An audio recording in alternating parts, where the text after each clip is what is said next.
Vous entendez ce bruit? C'est le bruit du café. Voilà, on marche au café, on révise le bac. Et voilà, c'est le café. Bienvenue chez moi. Je vais me poser quelque part dans un endroit serein, mais je voulais me faire un petit café en attendant que tout le monde puisse se connecter. Bienvenue à tous. Voilà, nous sommes en direct sur Facebook. Prévenez vos amis bacheliers, prévenez tous ceux qui passent le bac là. Attendez, j'essaie d'ouvrir le lait, mais moi je bois du café au lait. Donc, bienvenue à tous. Et on va réviser, c'est la dernière ligne droite avant le bac. Il est très important de réussir son épreuve de philo pour une seule et bonne raison, c'est que ça vous donne la pêche pour la suite. Voilà. Donc même si vous êtes en STMG ou en filière, salut Zinedine, oui, vous écrivez là et moi je le vois et puis je vous dis bonjour. Hein, vous connaissez le principe, je vais pas vous l'expliquer. Ça fait maintenant quelques mois qu'on s'amuse à faire des balbutiements en direct comme ça. Et donc voilà. Bon, donc, qui passe le bac? Qui passe le bac?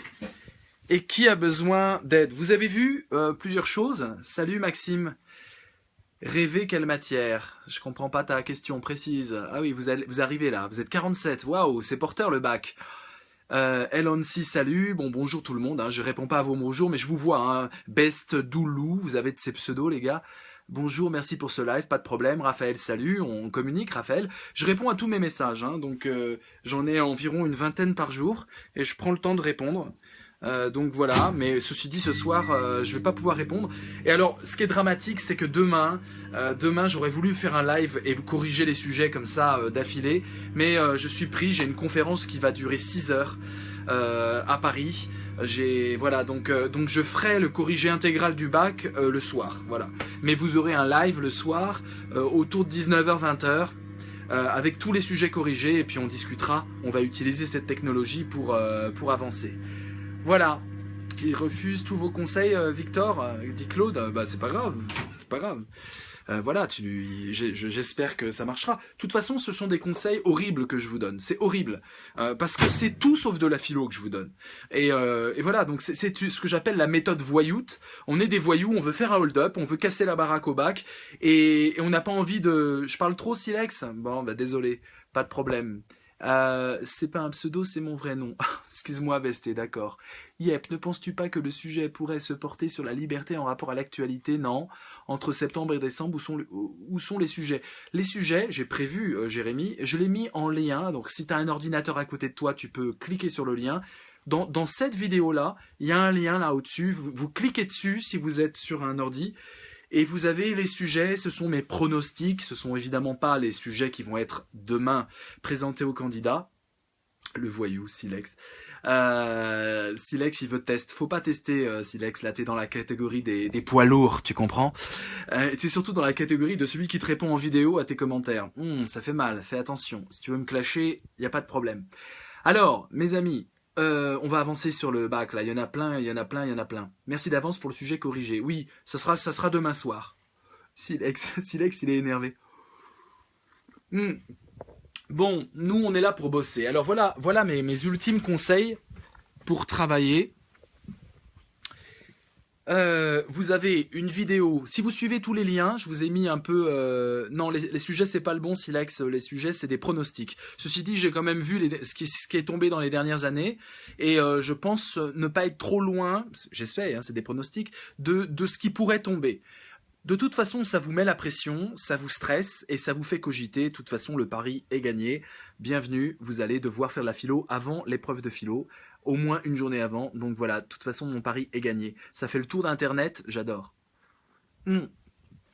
J'adore parce que mon but est de vous montrer que cet exercice, c'est de la rigolade. C'est trop facile d'avoir un 12 sur 20 dans cette épreuve pour peu qu'on suive notre méthode voyoute. Voilà. Alors bien sûr, ceux qui sont de très bons élèves, qui ont eu plein de bonnes notes en dissertation, en terminale, tout au long de l'année, vous n'avez pas besoin d'une méthode de voyou. Faites une méthode classique et vous aurez une bonne note, bien sûr. Non, Zinedine, non. C'est interdit par la loi, même si par hasard, je connais, bon, je suis fatigué. Je connaissais les sujets, je ne pourrais pas les balancer comme ça. Donc ce sont des pronostics, mais ça vous fait réfléchir. Zinedine, t'es en quelle série, Zinedine? Est-ce qu'il y a des bacheliers parmi nous? Parce que là, vraiment, je veux m'adresser à des bacheliers. Je veux m'adresser à ceux qui passent leur bac. Donc, manifestez-vous, faites coucou et donnez-moi surtout votre série. Comme ça, on va faire un Skype, une vidéo live hyper utile. On va corriger les sujets que je vous ai donnés. Je vais vous montrer la méthode. Vous répétez la méthode. La méthode, vous la trouvez. Terminale ES scientifique. Donc, on a DS, des scientifiques. Le sujet, tu cliques dans le lien en haut. Alors par contre, je lis pas l'arabe, hein, donc je connais pas ton nom. T'as un pseudo arabe, donc je connais pas. L, on a des L, on a des S, on a des ES, on a des L. Vive les L, d'accord, Marine. Ok, alors voilà le sujet pronostiqué. Vous l'avez, je vous le redonne, hein, de toute façon.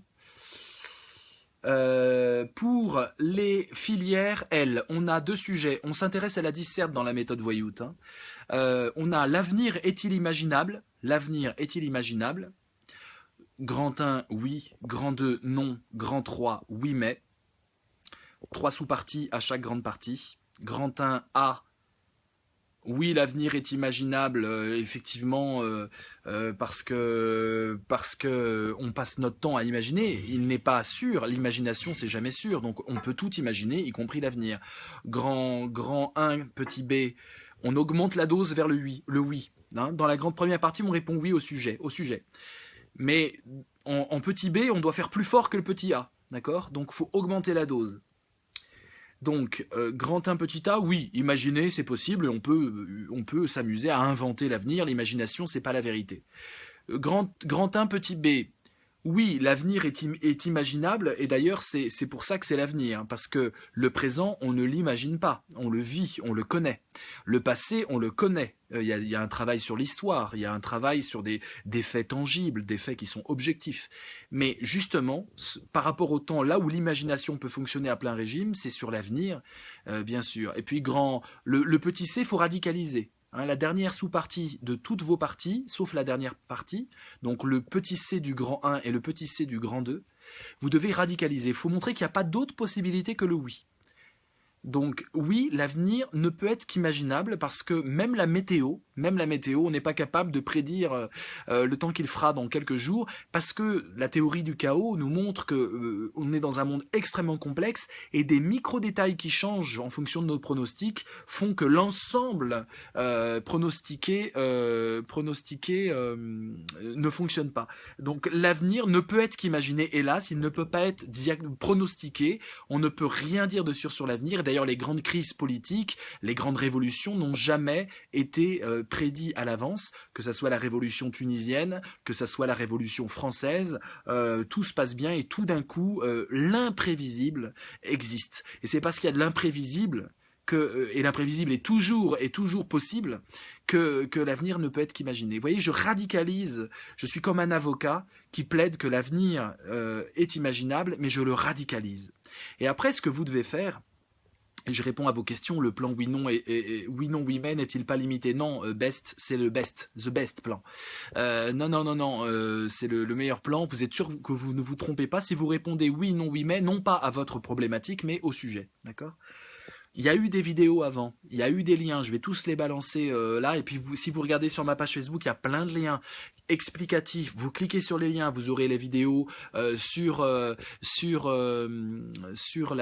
méthode voyoute, vous avez des vidéos, vous avez 24 références intellectuelles, vous en prenez 10 là-dedans pour vous aider pour demain, et en plus je les explique en 2 minutes si vous cliquez sur les liens, donc tous les liens sont là, vous avez tout pour réussir, il suffit juste de vous concentrer jusqu'à 20h, 21h, et ensuite vous arrêtez tout, vous dormez, et ensuite ça se passe bien. Voilà. Le grand 2, petit a, vous devez aller à l'encontre de ce que vous avez affirmé de façon très forte au grand 3, petit c. Au grand 1, petit c, je m'y perds. Donc, vous devez montrer que dans la thèse de l'avocat, même si elle a l'air comme ça très convaincante, vous devez montrer qu'il y a un truc qui cloche. Vous devez vous contredire vous-même. Et plus vous arrivez à vous contredire vous-même entre le grand 1 petit c et le grand 2 petit a, plus vous allez gagner de points. C'est là-dessus qu'on vous attend. Et votre correcteur, il vous attend là. Il dit, ok, il est convaincant. Il a dit oui, l'avenir est imaginable. Pas mal. Maintenant, comment il va se débrouiller pour dire non ? Et donc, vous devenez le procureur, vous changez de peau, vous changez de masque, vous mettez un autre chapeau, vous incarnez un autre rôle. Vous étiez le super-héros, vous devenez le super-vilain, hein, le super méchant. d'accord? Et vous devez faire ces deux rôles. Vous devez être schizophrène pendant 4 heures. Vous devez être à fond sur le oui pendant toute votre première partie, et votre deuxième partie, vous devez être de plus en plus à fond sur le non. Et plus vous avez comme ça une schizophrénie intellectuelle, plus vous allez avoir de points. Ceux qui ont en dessous 10 au baccalauréat, c'est ceux qui disent oui, oui, oui peut-être et oui. Mais ceux qui disent oui à fond, non à fond, et oui mais, genre je nuance, genre j'ai appris, genre heureusement que j'ai réfléchi, et qui finissent par un alléluia, vive la philosophie, en général c'est dur de mettre moins de 12. Voilà. Donc je résume et je provoque un peu, mais je pense que ça vous permet de comprendre sans perdre de temps. Regardez, on parle depuis 10 minutes et c'est hyper dense, et je vois toutes vos questions s'afficher. Hein. Première phrase explique la thèse AB, ne serait-elle pas une annonce de plan? Alors attends, Yanis, tu dis un truc bien. Comme tu l'as expliqué dans ta vidéo, les 2 premières phrases qui expliquent la thèse et l'antithèse ne seraient pas une annonce de plan. Non, c'est plutôt les phrases de l'introduction, c'est plutôt pour introduire. C'est pas du tout l'annonce de plan, elle s'est faite dans la 7e phrase de l'introduction, comme je l'ai précisé dans la méthode Voyoute, épisode 2. D'accord? Voilà. Bon, mais vous avez tout ce qu'il faut encore une fois. Comment je vais faire pour changer de visage? Alors que j'étais l'avocat et que j'ai dit « Ouais, l'avenir est imaginable, on peut d'ailleurs que l'imaginer, etc. » Comment je peux dire « En fait, non, l'avenir n'est pas imaginable. » C'est très simple, je dois montrer les contradictions. Si l'avenir est imaginable, ça veut dire que je suis capable de me projeter dans des scénarios alternatifs, utopistes, etc. Mais donc, c'est pas l'avenir. Donc, c'est pas l'avenir. Si j'invente et que je dis qu'en l'an 2114, il va se passer ça et ça, c'est de l'invention, donc c'est pas l'avenir. Et d'ailleurs, on vient de dire que on ne pouvait même pas prévenir la météo dans les 5 prochains jours. Donc ça montre qu'en fait, c'est pas l'avenir qui est imaginable, c'est juste l'imagination qui roule toute seule et qui dit « Ouais, ça c'est l'avenir ». Mais c'est pas l'avenir, c'est l'imagination, vous comprenez? L'avenir, en fait, il est inaccessible, puisqu'il n'a pas eu lieu. Et que je dois attendre qu'il ait lieu pour pouvoir dire « c'est l'avenir ». En fait, c'est juste de la fabulation, c'est juste du délire. C'est juste le mec, voilà, il part dans le cosmos et il dit ouais demain ça va se passer comme ça, mais il n'en sait rien. Et donc là je suis en train d'écrouler le travail que j'avais fait. Plus vous êtes capable d'écrouler votre propre travail en montrant que vous êtes capable de vous auto-critiquer en disant j'ai dit ça mais c'est pas bon.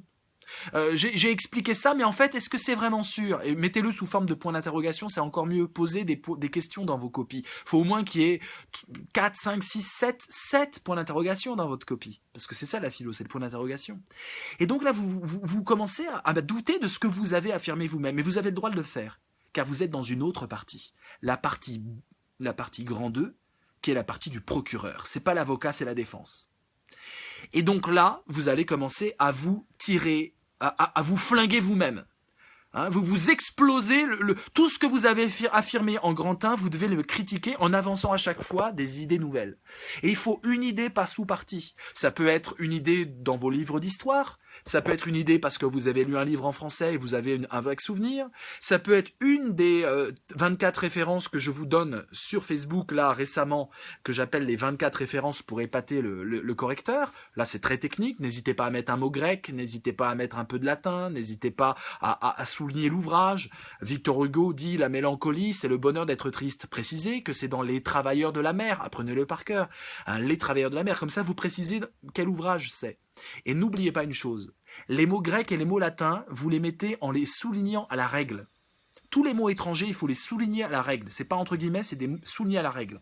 Par exemple, vous parlez du logos, c'est toujours bien de mettre le mot logos. Vous gagnez 1 point au bac si vous placez le mot logos, qui veut dire la parole, mais qui veut dire la raison. La raison et la parole sont connectées en grec. Donc vous pouvez très bien dire, et d'ailleurs en grec, le mot logos, c'est à la fois la parole et la raison. Et là vous gagnez 1 point. C'est radical, vous gagnez 1 point de plus au bac, tout simplement. Logos, L-O-G-O-S, vous devez le souligner à la règle, parce que c'est un mot grec.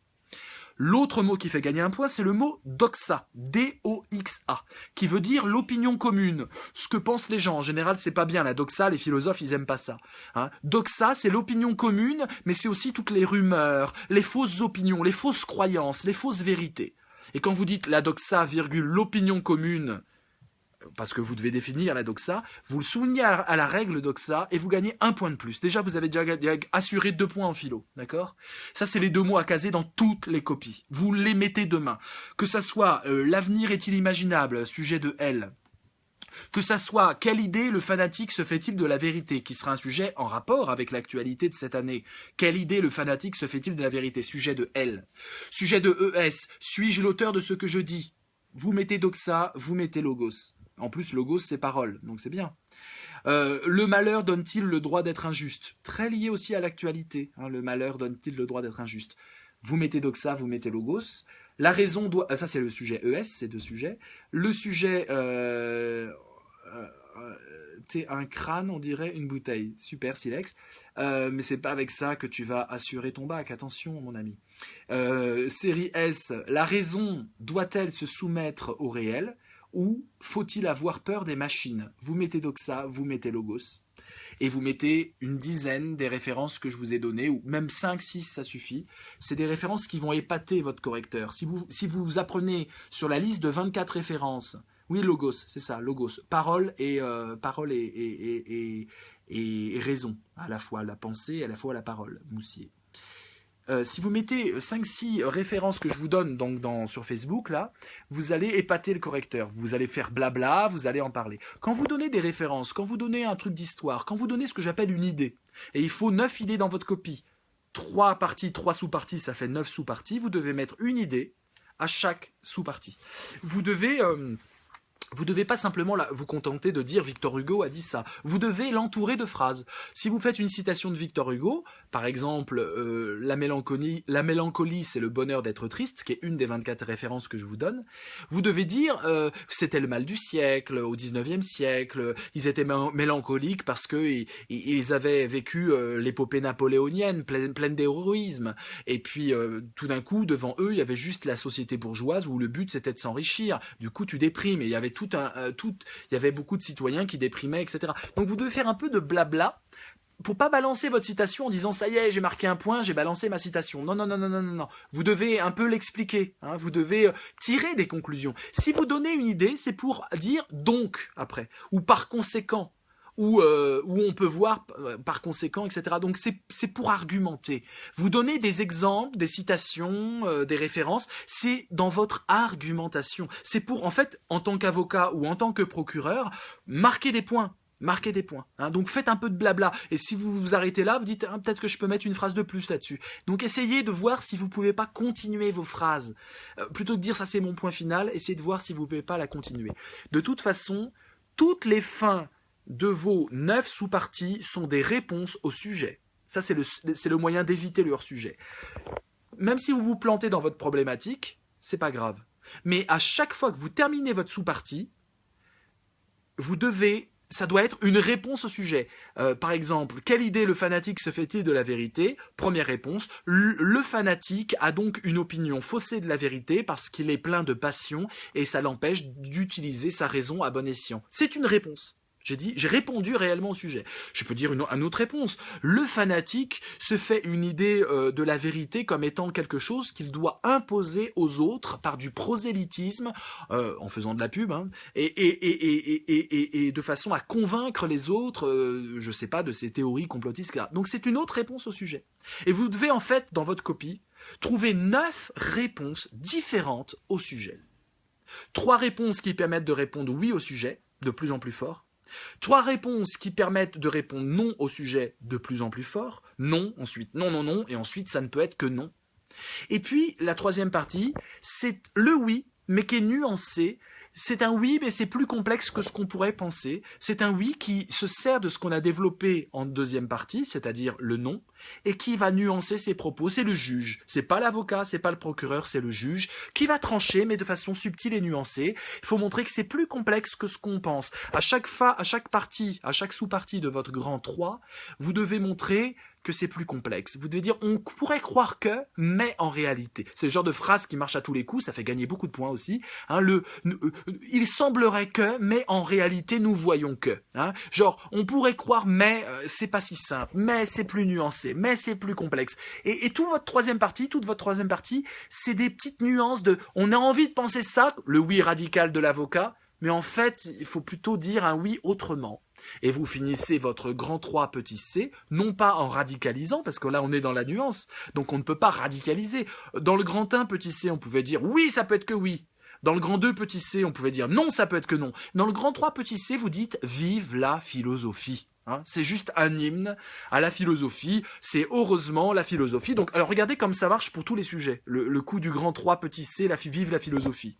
L'avenir est-il imaginable? Non, il n'est pas. Oui, il est imaginable, mais en fait, il faut pouvoir le penser de façon critique en sortant de nos aliénations et de nos conditionnements mentaux, en sortant de la doxa. Et donc, ce qui permet d'imaginer l'avenir, c'est la philosophie. Voilà, grand 3 petit c. Un autre sujet, suis-je l'auteur de ce que je dis? Donc oui, je suis l'auteur de ce que je dis, à condition que j'ai pensé ce que je dis d'une façon personnelle et autonome, sans répéter ce que les autres disent. Et ce qui permet de penser ce que je dis, c'est la philosophie. Grand 3 petit c. Un autre exemple, ça marche toujours. Hein. Faut-il avoir peur des machines?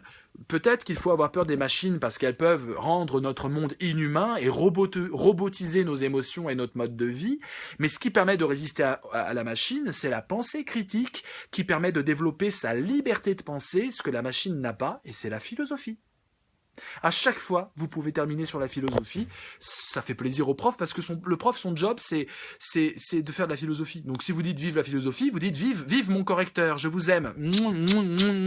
Et le but est de l'arnaquer. Hein, c'est la méthode voyoute. La méthode voyoute, c'est d'arnaquer votre correcteur. C'est votre meilleur ami et votre pire ennemi. Vous devez le manipuler. Et ce que je vous donne dans la méthode voyoute, c'est une façon de retourner la tête de votre correcteur de façon à ce qu'il vous mette 11, 12, 13, 14, 15, 16 jusqu'à 20. Et je suis sûr qu'avec cette méthode, on aura des 18 sur 20 au bac. Et vous viendrez me laisser des messages en disant « Mon cher Vincent, j'ai eu 18 grâce à votre méthode. » Ce sera ma plus grande satisfaction des heures passées de transpiration pour pouvoir vous donner un baccalauréat avec du succès. Voilà mes amis, donc on va continuer. Qu'est-ce qu'on doit voir? Alors il y a eu beaucoup de commentaires que j'ai pas lus parce que j'étais emporté, mais on a encore 1h10 ensemble, 1h10, on peut vraiment bien réviser ensemble. Hein. Je vous ai donné les sujets. STMG, apprend-on à penser et l'art est-il une expérience de la liberté? Prenons un exemple comme ça. Apprend-on à penser? Oui. Grand 1, c'est oui. De plus en plus fort. Et on ne peut apprendre qu'à penser en fait. Et d'ailleurs, l'enfant, même si on veut pas lui apprendre à penser, il a quelque chose en lui qui fait qu'il apprend à penser. C'est le développement du langage et ça s'apprend naturellement. Il suffit que vous soyez au milieu d'adultes qui parlent et puis à l'âge de 5 ans, vous vous mettez à parler la langue. Voilà. Donc du coup, grand 2, on n'apprend pas. C'est en fait des réflexes, c'est un instinct, c'est pas un apprentissage. Donc on répond non, non, non. Et ensuite on répond bien sûr qu'on apprend à penser, mais c'est plus compliqué. On pourrait croire que c'est comme ça, mais c'est comme ça. Et puis grand 3, petit c, vous savez ce qu'il faut répondre. Grand 3 petit c, il faut dire oui on apprend à penser, ça s'appelle la philosophie. Voilà. Ça marche à tous les coups. Votre pensée à penser, marrant Claude. Donc votre conclusion, j'en ai pas parlé et c'est le moment d'en parler. Votre conclusion, elle est très simple. Vous allez dire je suis le héros du monde. Voilà. Vous allez montrer que vous êtes un héros de la philosophie. Vous allez dire c'était très dur, il y a eu plein d'obstacles. On a failli dire plein de conneries, mais en fait, on est trop bon en fait. Et vous vous auto-kiffez. C'est de l'auto-kiffage. Mais vous devez rester humble, bien sûr. Il ne faut pas dire je suis le meilleur. Il faut juste dire nous avons compris dans cette réflexion passionnante et extrêmement difficile, avec plein d'enjeux, il était très important de répondre. Ça méritait qu'on passe 4 heures. Vous l'écrivez pas comme ça, je vous montre l'ambiance. Vous écrivez pas ça, bien sûr. Mais ça méritait qu'on passe 4 heures le cul sur une chaise à essayer de réfléchir à une question fondamentale. Et d'ailleurs, c'était très compliqué parce qu'on a cru que c'était ça et en fait, on a vu que c'était pas ça. On a cru que c'était ça, on a vu que c'était pas ça. Voilà, vous résumez un peu vos grands 1 petit c, vos grands 2 petits c. Et on montre que c'est pas ça. Parce que, en fait, c'est pas ça. Vous êtes allé au grand 3 petit c. Vive la philosophie. Donc, on a cru que c'était le grand 1 petit c, et en fait, on a vu qu'il y avait des limites à ça. Vous montrez comment vous avez pu affirmer des choses, et vous montrez que vous avez compris que c'était limité ce que vous affirmez. Schizophrène, encore une fois. Vous devez vous flageoler vous-même. C'est comme ça, la philosophie en terminale, le prof adore quand vous vous donnez des coups, des claques, des coups de poing, c'est Fight Club, quoi. Vous êtes tout seul et vous pensez contre vous-même, vous vous frappez contre vous-même, voilà. Et vous devez montrer que, waouh, c'était dur, hein, je me suis donné des gros coups de poing dans la tête, je suis tout cabossé, j'ai l'œil qui saigne, j'ai l'arcade ouverte, mais on s'en est sorti quand même. Et puis à la fin, vous résumez votre grande idée. Vive la philosophie, hein, donc vous faites encore un petit hymne à la philosophie. Vous tartinez de miel votre correcteur. faire. Vous lui cirez les pompes, vous comprenez? C'est l'été, il est à une terrasse de café, il a que ça à lire, des copies, un gros paquet de copies, il est fatigué, il voudrait être ailleurs, mais grâce à votre copie, son ego est flatté, hein, il se sent utile à la société pour faire penser les jeunes d'aujourd'hui qui se perdent dans Snapchat sans parler.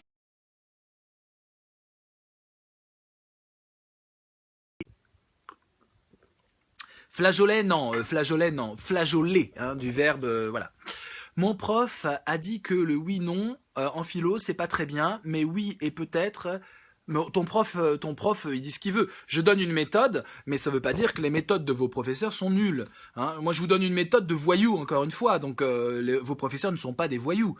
Moi, c'est une méthode de voyou. C'est un hold-up. Le but est de faire un hold-up. Vous avez peut-être été moyen toute l'année. Le but, c'est de casser la baraque et d'avoir 18 sur 20. Voilà. Si tu veux avoir 18 sur 20, tu suis ma méthode. Si tu veux avoir 12 sur 20, tu suis la méthode de ton prof. C'est toi qui choisis. Vous êtes libre. Je plaisante, hein. Il y a de la provoque. Alors, la problématique ne doit pas reformuler, non, elle doit peut-être utiliser telle qu'elle. Alors, confondez pas le libellé du sujet et la problématique. La problématique, c'est vous faites semblant de penser pour gagner des points au bac. Donc voilà, c'est une question, vous la posez, après vous l'oubliez, vous n'en avez plus rien à faire, elle sert à rien, c'est juste pour montrer au correcteur que vous avez suivi un peu les cours. La problématique, vous dites oui en première phrase, vous dites non en deuxième phrase, votre troisième phrase dans l'introduction, ce qu'on a vu à méthode voyout 2, regardez la vidéo, la problématique c'est comment peut-on avoir oui et non au sujet. Voilà, comment peut-on avoir une thèse et une antithèse ensemble. C'est ça une problématique, c'est super facile à faire. Mais, comme dans ma méthode voyout, vous ne répondez pas à la problématique, c'est juste du bluff, c'est du flan, on s'en fiche complètement.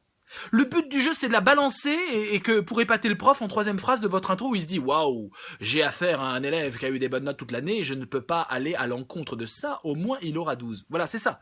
Mais après, vos réponses, mes amis, ce sont des réponses au sujet. Comme ça, vous êtes sûr de ne pas faire hors sujet.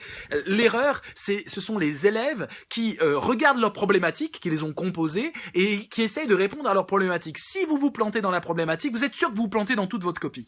Donc, vos 9 réponses au sujet qui ont lieu à chaque fin de sous-partie sont des réponses au sujet et non pas à votre problématique.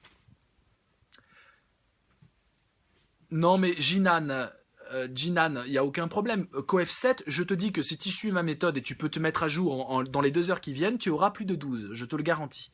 Si tu suis la méthode que je donne, je te garantis que tu auras plus de 12. Voilà, donc calme-toi. Tous les posts sont sur mon Facebook officiel.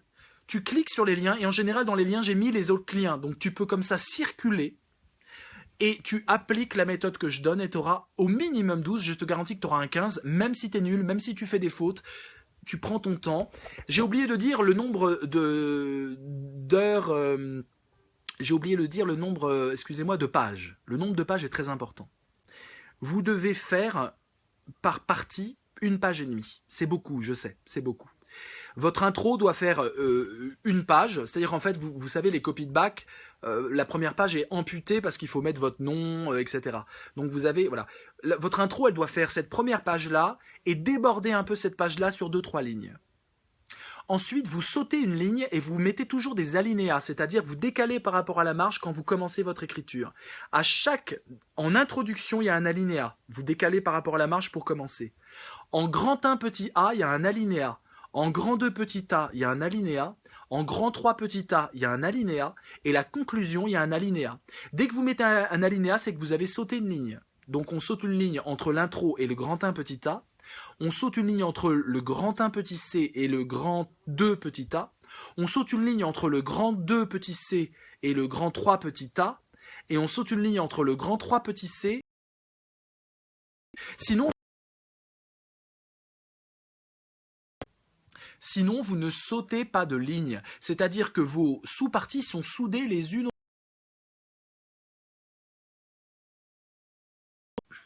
J'ai un problème de connexion, mais ça va, ça revient. 120 qui me suivent. Merci les amis.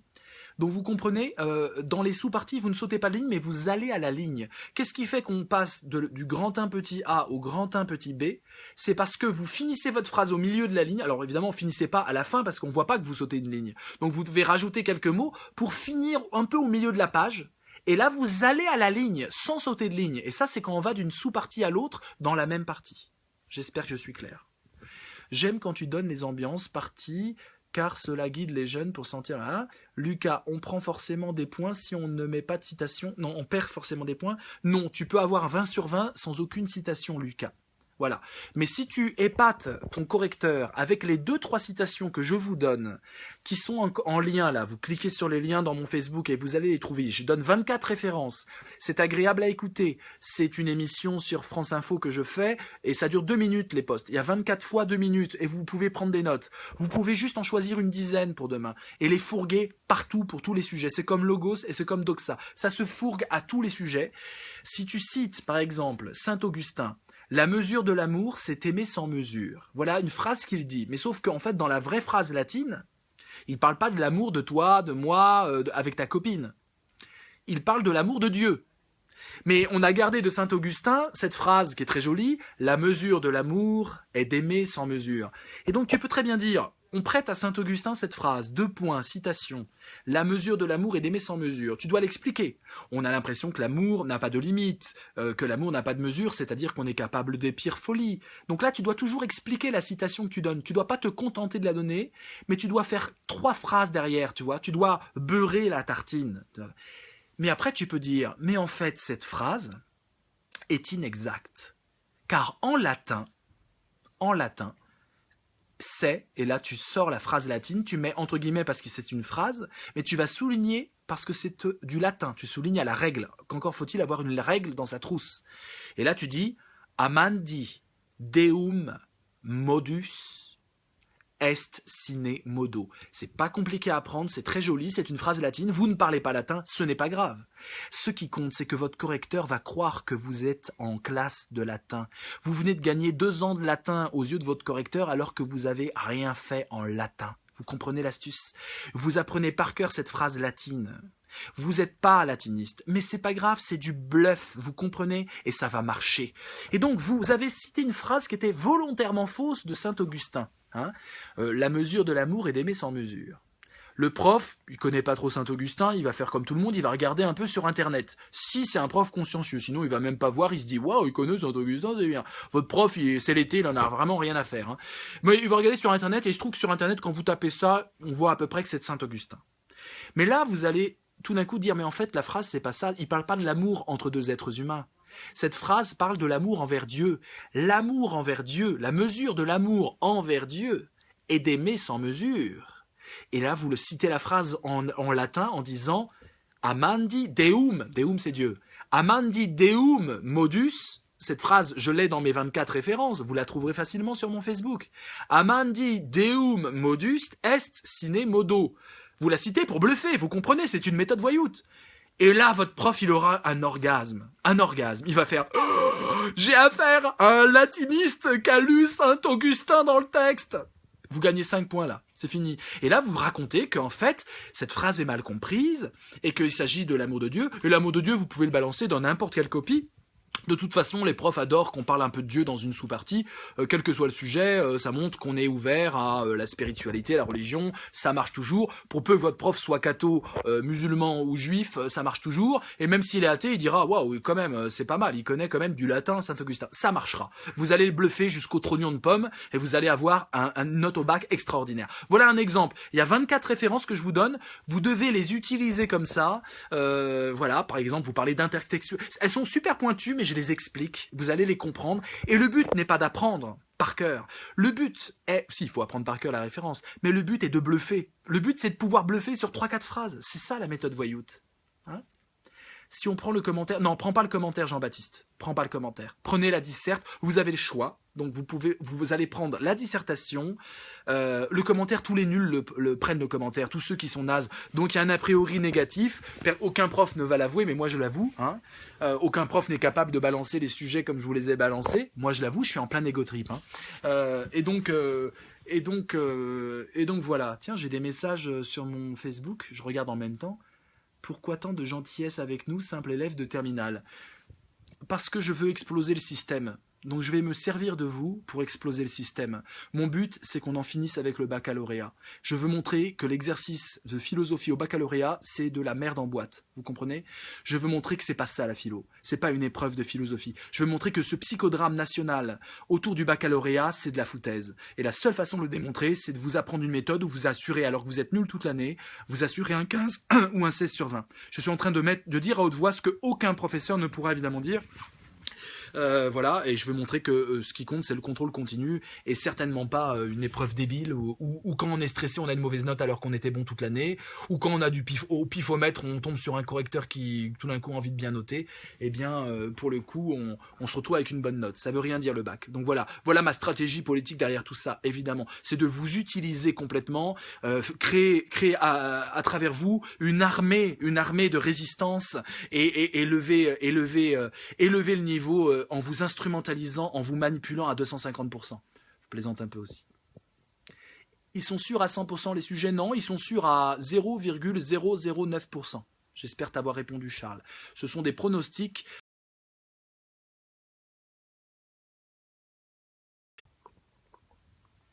Ce sont des pronostics que j'ai faits à partir des anciens sujets du bac. Voilà, donc ça vous entraîne, ça vous permet d'appliquer la méthode que je vous enseigne sur pas mal de vidéos que vous avez sur Facebook. Bah, vous pouvez l'appliquer avec ces sujets-là. Ça vous fait flipper, ça me fait marrer. C'est très amusant de vous faire flipper aussi, c'est rigolo. Et puis ça vous encourage peut-être, voilà. Mais en tout cas, prenez la disserte. Ça bug, oui, je sais, il y a quelques bugs, mais c'est pas grave. Vérifiez vos connexions, on est 130 là, en direct, et puis cette vidéo restera, donc vous pourrez la consulter plus tard. Vive l'explosion de ce système absurde, dit Sophie. Voilà. Alors, est-ce qu'il y a d'autres questions? Elsa rigole aussi, c'est bien. Alors, on va en traiter un sujet. Je vous propose... Alors non, je vous propose d'aller voir avec moi. Oui, toujours écrire à l'encre noire. J'ai déjà fait une vidéo, c'est la méthode voyoute épisode 1, où je montre, dans méthode voyoute épisode 1, que l'encre noire vous distingue des autres qui écrivent comme des bébés à l'encre bleue avec l'effaceur. Ça vous met en position d'adulte, c'est plus visible parce qu'il y a du soleil quand le prof corrige, c'est plus visible, c'est plus adulte, et ça vous fait micro-réfléchir à chaque phrase parce que c'est plus compliqué de corriger avec le ruban blanc et le stylo bille quand vous faites une faute à l'encre noire parce qu'il n'y a pas d'effaceur. Et du coup, vous allez gagner des microsecondes à mieux réfléchir pour ne pas dire d'absurdité, pour mieux réfléchir à l'orthographe. C'est bénéfique. Maintenant, si toute l'année, vous n'avez pas écrit à l'encre noire, ne commencez pas demain. Ou alors au stylo bille, mais mieux vaut un stylo plume. Jean-Baptiste, mon prof m'a dit l'inverse justement. Je sais plus de quoi tu parles, Jean-Baptiste. Reprécise ta remarque, s'il te plaît. Tu peux expliquer comment faire une accroche. Une accroche, c'est quoi? C'est le début du sujet? C'est la première phrase? Très simple. Tu dois dire le micro-trottoir. Donc, tu as une question très simple. Je te donne une question. L'avenir est-il imaginable? Bah, tu dois faire un micro-trottoir dans ta tête en disant, si je pose la question à 50 personnes dans la rue, combien me disent oui, combien me disent non? Et qu'est-ce qu'ils me disent? Si franchement, là, je suis en train de le faire avec vous, hein, je pose la question à 50 personnes dans la rue, tout le monde dit oui, parce que tout le monde est bête. Donc tout le monde va dire, bah oui, c'est imaginable, on peut imaginer ce qu'on veut, la science-fiction, ça existe, les pronostics, ça existe, on imagine la croissance en chaque année, on imagine le taux de croissance, on se plante toujours, mais c'est pas grave, on peut imaginer ce qu'on veut. Donc là, ton accroche, c'est « nous pensons spontanément que », le spontanément, ça veut dire qu'on n'a pas encore réfléchi. Nous pensons, le nous c'est bien, hein, dites jamais je, dites du nous, ils adorent ça, le nous, ça permet d'inclure votre correcteur avec vous, de le prendre par la main pour lui tartiner le cerveau et lui cirer les pompes, et il adore ça, le professeur. Et donc, nous pensons spontanément que l'avenir est imaginable lorsque nous faisons des pronostics sur la croissance, là tu peux parler de la société, dans la première phrase tu fais ce que tu veux, lorsque nous imaginons, lorsque nous nous projetons dans nos prochaines vacances, l'avenir est imaginable, tiens je vais à Saint-Tropez, à Saint-Trope, c'est super. Donc nous pensons spontanément que nous pouvons imaginer l'avenir et ce qui permet d'anticiper. Donc à chaque fois je reformule le sujet. Au lieu de mettre les mots du sujet, j'essaie de trouver des synonymes pour montrer qu'il y a eu un travail. Ouais, il y a 140 voyous en ligne, 145, vous êtes trop fort. Voilà. Jamais de stylo bille. Oui, non, on évite les futurs bacheliers, faites simple, prenez le temps d'expliquer comme si vous parliez à votre petit frère. N'oubliez pas d'ajouter un exemple à chaque argument. Les arguments sont plus importants que les auteurs. Oui. Ok.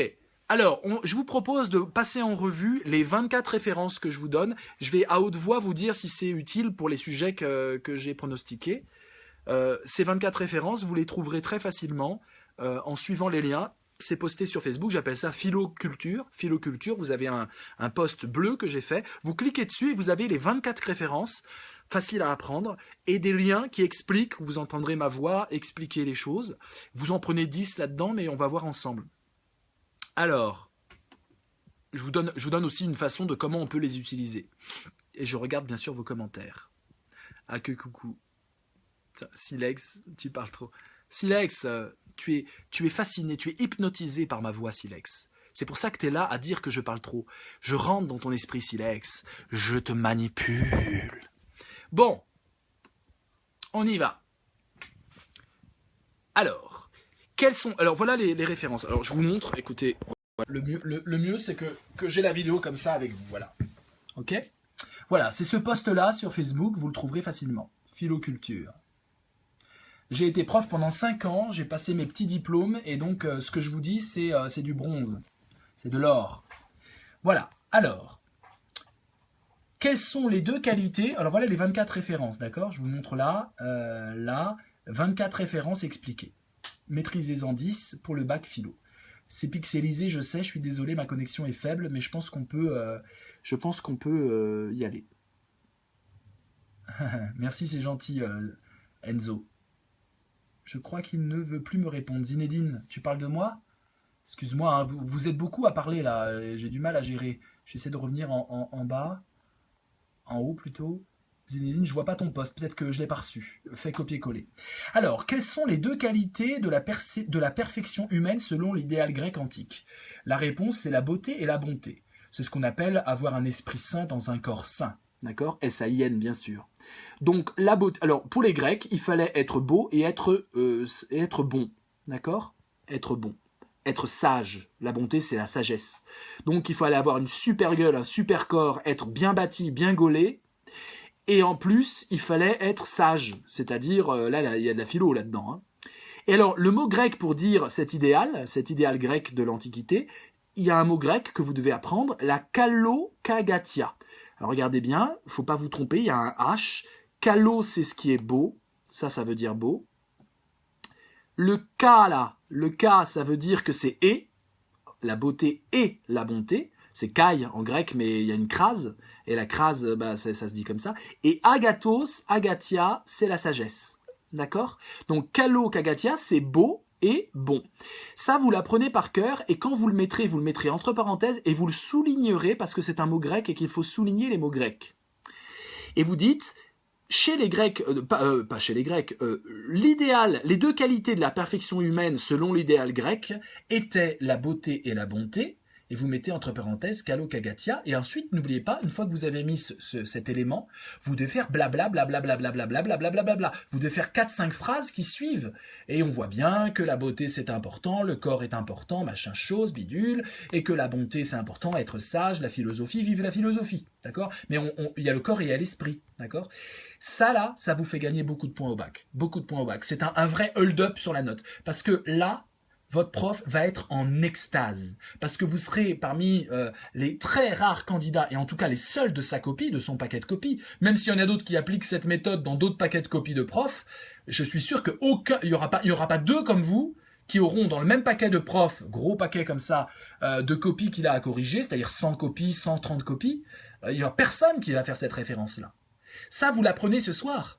Et vous le balancez demain pour tous les sujets. Il n'y a aucun problème, ça se place partout. Puisqu'il y a la sagesse, et puisqu'il y a le corps, la beauté, c'est le sport, c'est tout ça, ça se place partout.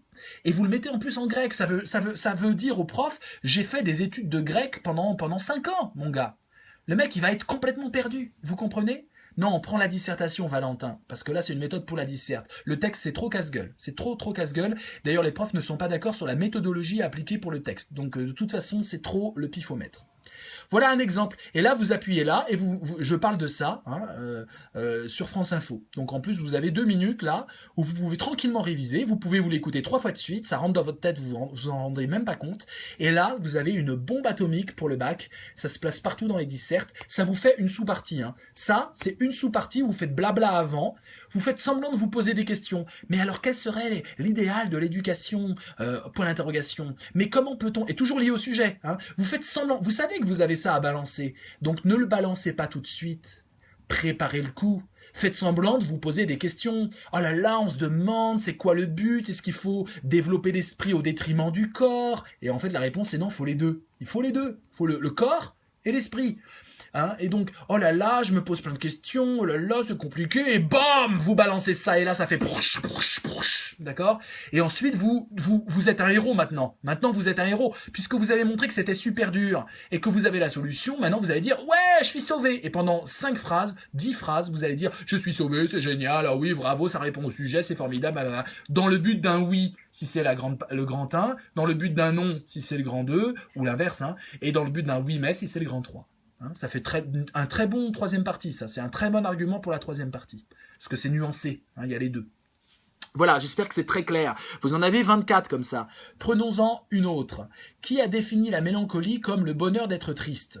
C'est super beau comme définition. Être heureux d'être triste, c'est paradoxal. Ça se place dans tous les sujets. Alors, Victor Hugo est un philosophe, mais les profs de philo ne veulent pas le considérer comme un philosophe. Ils le considèrent comme un romancier seulement. Alors qu'il a écrit beaucoup de philosophie, Victor Hugo. Dans chaque poème de Victor Hugo, on a affaire à de la philosophie. Peu importe, c'est l'absurdité du système. En tout cas, il est dit ça dans un livre qui s'appelle « Les travailleurs de la mer ». Les livres, il faut les souligner. Pas les mettre entre guillemets, les souligner. J'ai pas pu le faire parce que c'est sur Facebook, d'accord? Facebook. Mais les livres, vous devez les souligner. Donc vous mettez Victor Hugo. Donc, alors n'oubliez pas, avant vous devez faire venir ça parce que ça c'est une super phrase. Elle est super facile à retenir. La mélancolie, c'est entre guillemets parce que c'est lui qui parle, le bonheur d'être triste. C'est quand même facile à retenir, franchement. Mais vous allez faire comme si vous connaissiez l'œuvre de Victor Hugo par cœur. Vous allez faire comme si vous aviez lu le livre duquel est tirée cette citation. C'est ce qui permettra de montrer à votre prof, à votre correcteur, que c'est pas un truc que vous avez trouvé sur Internet, alors que c'est exactement un truc que vous avez trouvé sur Internet. Mais le but est de montrer que vous avez lu tout Victor Hugo. Donc, vous commencez à dire la mélancolie. Il y a un petit topo, hein, j'en parle là, il y a un petit topo sur la mélancolie. D'accord? Donc, vous allez l'écouter, ça, et l'écouter 3 fois, prendre quelques notes. Hein. Donc, vous dites avant, par exemple, l'avenir est inimaginable. Oui, l'avenir est imaginable, mais en fait, on peut parfois être pessimiste et imaginer que l'avenir va être noir, va être sombre, et que l'avenir, on peut craindre le pire dans l'avenir. Donc là, vous faites de l'anticipation négative, d'accord? Et donc, comment faire, etc. Est-ce qu'on peut pas trouver quand même... qu'est-ce qui nous pousse à imaginer le pire? Et là, tout d'un coup, vous problématisez à fond, vous mettez des points d'interrogation, hein, vous mettez vous-même dans la merde, excusez-moi l'expression, mais c'est ça. Vous devez vous mettre dans la merde et vous sortir de la merde, et vous remettre dans la merde et vous sortir de la merde. Et si vous faites ce yo-yo, je me mets dans la merde, mais je suis un héros parce que je m'en sors grâce à Victor Hugo, je vous garantis que vous allez exploser le score de votre dissertation. Et donc là, vous allez vous mettre dans la merde. Oh là là, mon Dieu, c'est quoi, etc. Est-ce qu'on peut comprendre qu'on anticipe le malheur tout le temps? Et là, vous vous dites, mais Victor Hugo a dit qu'on pouvait prendre notre pied à être triste, à anticiper le pire. Et ça s'appelle la mélancolie, et c'est le mal du 19e siècle. Flaubert appelait ça l'ennui, Baudelaire appelait ça le spleen, Chateaubriand appelait ça le mal du siècle. Et donc là, et tout ça, vous l'avez dans mon blabla. Et du coup, vous dites Victor Hugo a défini la mélancolie comme blablabla, entre parenthèses, et là, vous citez le livre. Et là, c'est plus Internet, c'est carrément le livre que vous avez lu. Et ensuite, n'oubliez pas, vous tirez l'héroïsme de cette citation, vous faites 5-6 phrases, 10 phrases, pour raconter que vous êtes un super-héros. Là, vous êtes dans la merde, et là, vous sortez de la merde, et votre phrase vous permet de sortir de la merde. Et tout ça, ça fait un paragraphe qui répond oui à la question du sujet, non ou oui mais. Vous comprenez?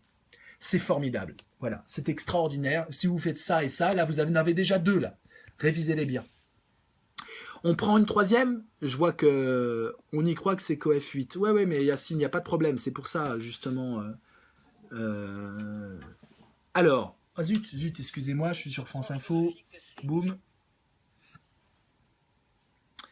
On prend la suivante. Regardez comme c'est beau, ça, la suivante.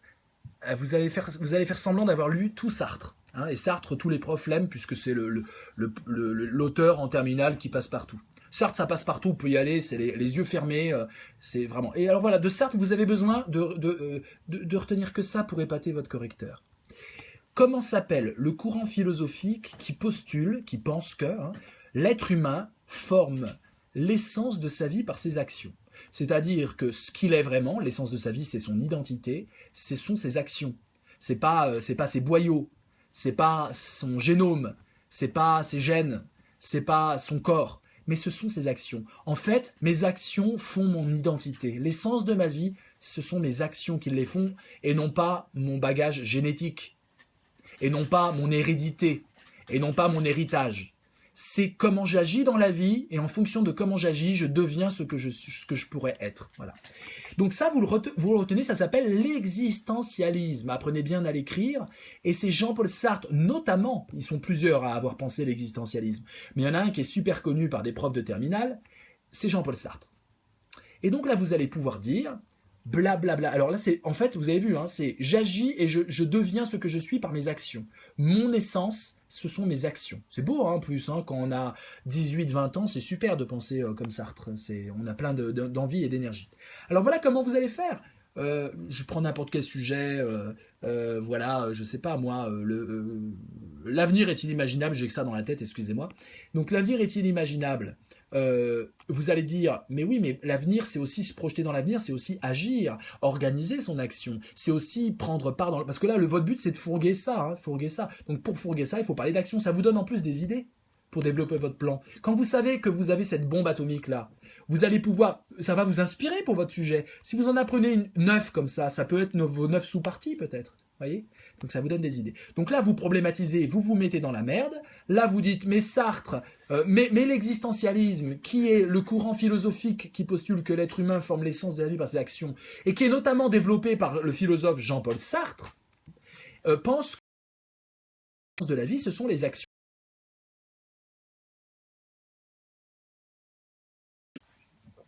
Et là, vous faites encore du blabla. Donc là, vous êtes un loser. Et vous vous mettez vous-même dans le côté lose, vous posez plein de questions, vous êtes perdu et vous essayez de répondre, mais vous montrez que vous n'arrivez pas à répondre au sujet. Tout d'un coup, Sartre arrive, l'existentialisme, là vous entendez les trompettes, blablabla, l'existentialisme, et vous dites humblement, vous dites tout ce bordel que je raconte là, très très bien, et ensuite vous tirez les conséquences en montrant que vous êtes un super-héros. Je suis un loser, j'ai une idée et je deviens un super-héros. C'est ça, une disserte de philo. 9 fois vous faites le coup. C'est dur, c'est compliqué, j'arrive pas, je me pose des questions, j'ai une idée, et ensuite c'est super facile, je suis un héros, c'est formidable. Grosso modo, c'est l'énergie qu'il faut avoir dans votre copie. Et la conclusion, c'est je suis un super-héros. Et l'introduction, c'est je suis un super loser. Bien sûr. Voilà, mes amis. Détourner ce que la loi n'autorise pas. On détourne ce que la loi n'autorise pas. Grégory, je comprends pas ce que tu dis. Malheur à qui n'a plus rien à désirer. Voilà, Rousseau, la nouvelle... Bon, les citations, on en a plein, mais là l'avantage d'utiliser ça, c'est que je les explique. Donc vous avez 2 minutes d'explication, ce qui vous permettra de ne pas vous planter, et surtout dans le côté « je suis un héros », vous allez avoir plein d'idées. On en prend une autre. À quelle notion renvoie l'expression « lumière naturelle » ? Alors c'est pas la lumière, Georges allume la lumière, c'est juste la raison. La raison, c'est la lumière naturelle qui éclaire mon esprit. D'accord ? Et là, dans le blabla que je fais, je parle du théisme et du déisme. Et je fais une nuance. Je suis sûr que c'est des mots que vous maîtrisez pas, mais je vous garantis qu'en ayant écouté ce que je dis pendant 2 minutes, vous allez vraiment comprendre ces 2 mots. C'est des mots qu'aucun candidat ne va utiliser. Très très peu de candidats vont les utiliser. C'est des mots techniques. Et encore moins de candidats vont faire la distinction entre théisme et déisme. On appelle ça une distinction conceptuelle. Donc si vous commencez à expliquer que la raison renvoie à l'expression l'expression lumière naturelle renvoie à la raison, et que vous faites un petit blabla sur la distinction entre le théisme et le déisme, vous allez gagner beaucoup de points demain en philosophie. Donc vous écoutez mon blabla, vous pouvez prendre ça se fourgue partout, sur tous les sujets vous pouvez parler de ça. Et là, vous gagnez, là vraiment, vous sortez du lot, et là, votre professeur se met à genoux et vous embrasse les doigts de pied. C'est-à-dire qu'il vous met plus de 15 sur 20. Voilà, là, c'est une philosophe pas connue, donc c'est toujours bien de montrer qu'il y a une philosophe pas connue, qui a fini à Auschwitz, hélas pour elle, donc morte parce qu'elle était juive, allemande, est convertie au catholicisme. Donc elle a tout pour elle, c'est-à-dire que ça peut être utilisé, j'en parle avec des involtures, il faut pas, hein, comprenez que je suis dans une logique voyoute, mais c'est quelqu'un que j'adore et qui est vraiment une superbe philosophe. Mais c'est intéressant pour montrer que les philosophes peuvent évidemment subir les problématiques de l'histoire et du temps. Et comme vous devez finir par la philosophie dans votre grand 3, c'est intéressant de montrer que le philosophe n'est pas en dehors du monde. Que le philosophe peut subir les temps sombres du monde. Et donc, elle est morte dans ce camp, Edith Stein, elle est morte à Auschwitz. Et donc, vous apprenez ça par cœur et vous pouvez montrer peut-être une limite à la philosophie, ou en tout cas la nécessité pour le philosophe d'être conscient de l'époque et du temps. Ça se met partout, vous citez juste son nom, ça va faire magique, tout d'un coup ça fait magique. Je pense qu'il y a au moins un professeur sur 10 qui n'a jamais entendu parler d'elle, même 2 sur 10 je dirais, donc en plus vous allez lui apprendre un truc, donc là c'est génial. Et ceux qui en ont entendu parler, franchement ils connaissent pas bien, hein, ils ont lu peu de choses d'elle, et donc c'est épatant, et vous allez faire un petit blabla, là je parle, elle était féministe, c'était la première femme diplômée qui a eu une thèse de philosophie en Allemagne, qui était voilà, il y a un petit blabla intéressant. Et ça, en 3e partie, ça fait gagner aussi beaucoup de points. Et c'est pareil pour tout. À chaque fois, vous pouvez les placer partout et ça marche. N'apprenez pas les 24, prenez-en 10 et ça suffira. Les 10 qui vous inspirent, les 10 qui, pour vous, sont intéressants et permettent de les mémoriser facilement pour demain. Regardez cette phrase. Qui a dit « Le hasard ne favorise que les esprits bien préparés » Cette phrase, elle est géniale, franchement. Hein, le hasard... il faut quand même se préparer au hasard. Et le hasard est positif pour nous. Enfin, en fait, on a de la chance quand on se prépare à avoir de la chance. C'est une phrase qui est géniale, qu'on peut utiliser dans la vie de tous les jours. C'est Louis Pasteur, qui n'est pas un philosophe, hein, qui est un scientifique. Et puis, dans le blabla que je fais, il y a le mot sérendipité.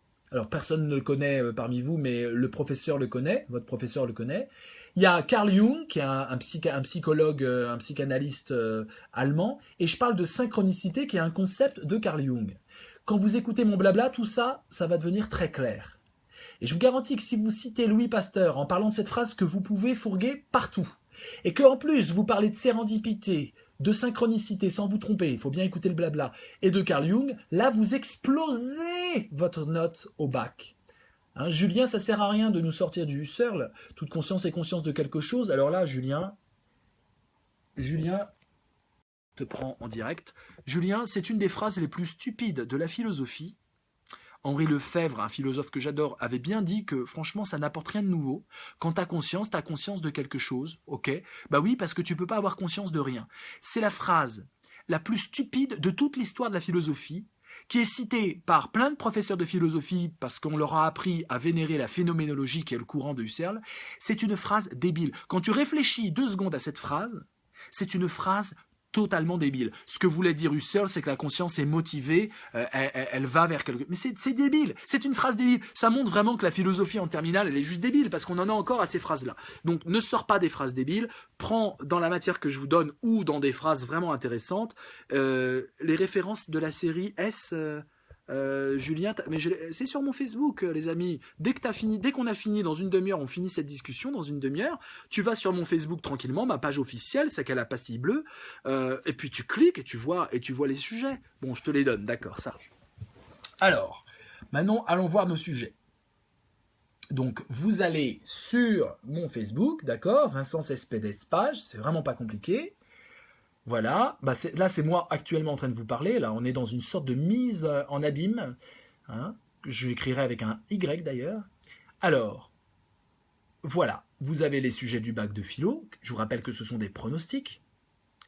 On ouvre, et voilà les sujets du bac de philo pour demain. Voilà, c'est tranquille, j'essaie de ne pas bouger. Donc Julien, tu m'as dit série S, la raison doit-elle se soumettre au réel ? Grand 1, oui, elle doit se soumettre au réel. Et là, Edith Stein, c'est intéressant d'ailleurs. Grand 2, parce qu'elle était engagée, etc. Elle a résisté, enfin c'est très intéressant. Grand 2, non, elle ne doit pas se soumettre au réel.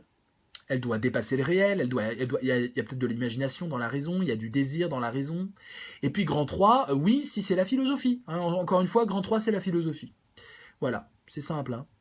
Et vous vous mettez dans la merde et vous sortez de la merde et vous vous mettez dans la merde et vous sortez de la merde. Vous faites ça 9 fois avec des références et vous explosez, vous avez minimum 15. Minimum 15 au bac.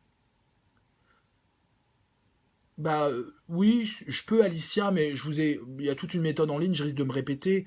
De quel sujet tu parles? Donne-moi un sujet, Alicia, précis, s'il te plaît, parce qu'on n'a pas le temps de faire tous les sujets. Mais c'est pas compliqué. Faut-il avoir peur des machines? Grand 1, oui. Grand 2, non. Grand 3, oui, mais. Oui, mais il faut apprendre à... oui, mais c'est nuancé. Peux-tu expliquer pour le sujet des ES, surtout le premier, s'il te plaît? STMG, voilà, vous l'avez là, STMG. Je l'ai rajouté parce que des bacheliers en STMG m'ont demandé de le rajouter. Donc voilà, je vous ai fait mon pronostic. Alors, on m'a dit le premier sujet ES. C'est celui-là, on y va. Bon. Bim. Alors c'est facile. Quand vous comprenez ma méthode Voyoud, vous comprenez pourquoi des philosophes invités sur les plateaux nous pondent des réponses. Parce qu'en fait, c'est une machine à...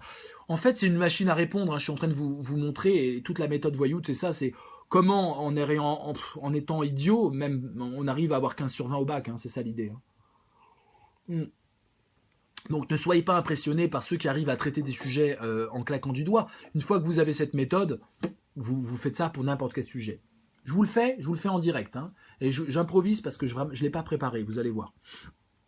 Je vous fais même l'intro. Je vous dis même l'intro, les 7 phrases d'intro que j'ai décrites dans la méthode Voyoud, épisode 2, que vous trouverez dans les liens. Voilà, je vous fais l'intro. Suis-je l'auteur de ce que je dis? Première phrase, la thèse. Nous pensons spontanément que lorsque nous émettons des sons chargés de significations compréhensibles avec des interlocuteurs parlant la même langue, nous signons en quelque sorte nos propos, qu'ils émanent de notre psychologie personnelle, qu'ils font preuve d'originalité, voire qu'ils n'ont jamais été prononcés avant que nous les prononcions. Point. Ça, c'est la thèse. Pourtant, virgule, là c'est la deuxième phrase, c'est l'antithèse. Pourtant, virgule, la doxa, pouf, je place doxa les amis, yeah, je place doxa, 1 point de plus en philo. Pourtant, la doxa, virgule, c'est-à-dire, il y a des tirets dans c'est-à-dire, c'est-à-dire, c'est-à-dire l'opinion commune irréfléchie, virgule, véhicule quantité de rumeurs qui ne sont autres que des propos répétés, virgule, des phrases toutes faites, virgule, des préjugés dont l'auteur se perd dans l'anonymat, des préjugés ayant pour auteur de parfaits anonymes. D'accord? Donc j'ai fait antithèse. Maintenant la problématique, je vais essayer de faire thèse et antithèse en même temps et montrer que ça marche pas. Comment, virgule, dès lors, accent grave sur le E, comment, virgule, dès lors, ou dès lors, virgule, comment, encore mieux. Dès lors, virgule, comment puis-je, excusez-moi la problématique, il faut toujours la faire au brouillon, il faut toujours réfléchir avant. Comment puis-je à la fois être créer du nouveau et de l'original en utilisant le langage et dans le même temps risquer de ne faire que répéter ce que les autres ont dit avant moi, virgule, d'être dans l'imitation la plus stérile, la plus redondante, point d'interrogation, par exemple. D'accord? Comment je peux à la fois être auteur et pas auteur. Je vais fermer maintenant l'antithèse, montrer que ça marche pas. En effet, virgule, je vais fermer la thèse, excusez-moi. En effet, virgule, si je suis l'auteur de ce que je dis, je ne suis pas l'auteur de la langue que je pratique, virgule, du système langagier, le système... non, je vais faire autrement, excusez-moi, je vais faire sous forme de question. En effet, virgule,